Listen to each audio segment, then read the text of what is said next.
Heto na po second story ko, para kasing hindi nagandahan si admin sa una. By the way, itong story na to na-experience ko sa company na pinapasukan ko, RM Foods Incorporated. Sa Pulilan, Bulacan ang location niya. August 12, 2016, bago-bago pa lang ako nun. Mga 2 months pa lang ako nun sa company na pinapasukan ko. Siyempre, hindi ko pa alam mga kwento-kwento ng mga matatagal na kaya kampante ako na kahit ako lang mag-isa nag-CCR or umiinom. Night shift ako, 6 p.m. hanggang 6 a.m. 1 a.m. umihi ako. Mag-isa lang ako kasi 5 lang ang ID pass sa bawat line. Kaya nagpauli na ako. So yun, nung naglalakad ako, parang may sumusunod sa akin. Kahit na alam kong lahat ng tao dun busy sa mga ginagawa nila. Kaya hindi ko nalang pinansin Sa kalagitnaan ng nilalakaran ko, lumalakas na yung yabag na sumusunod sa akin tapos biglang tumawa ng malakas.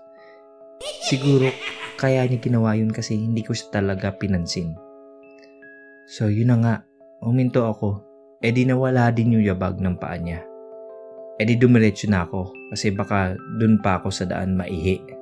Nung nasa CR na ako, hanggang umiihi ako, merong tumabi sa tabi ko na bata. Nakangiti sa akin. Yung ngiti niya, hindi pangkaraniwan kasi yung bibig niya sobrang laki. Palagay ko nga biyak na kasi yung ngiti, sagad ang tenga. Alam niyo ba, kahit hindi pa ako tapos sa ginagawa ko, tumakbo na ako kahit sobrang dulas ng daan.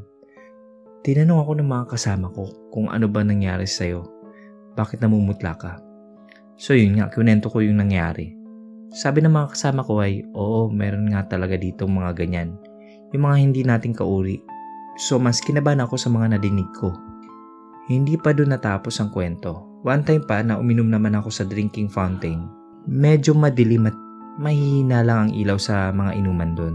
So yun, bago ako uminom, tumingin muna ako sa paligid. Baka mamaya nandun na naman yung bata nakita ko. Wala siya. Eto nga, nung uminom na ako, Diyos ko, nagulat ako sa nakita ko. Nakipagtitigan pa sa akin at tulad ng sinabi ko kanina, nakita ko na naman yung malaki niyang ngiti. Nasagad ang tenga. Ginawa ko, pumikit ako at tumakbo. Kaya simula nun, hindi na ako lumalabas ng walang kasama lalo na kapag CCR. Hanggang dyan na lang po, salamat. Sana ma-appreciate nyo po.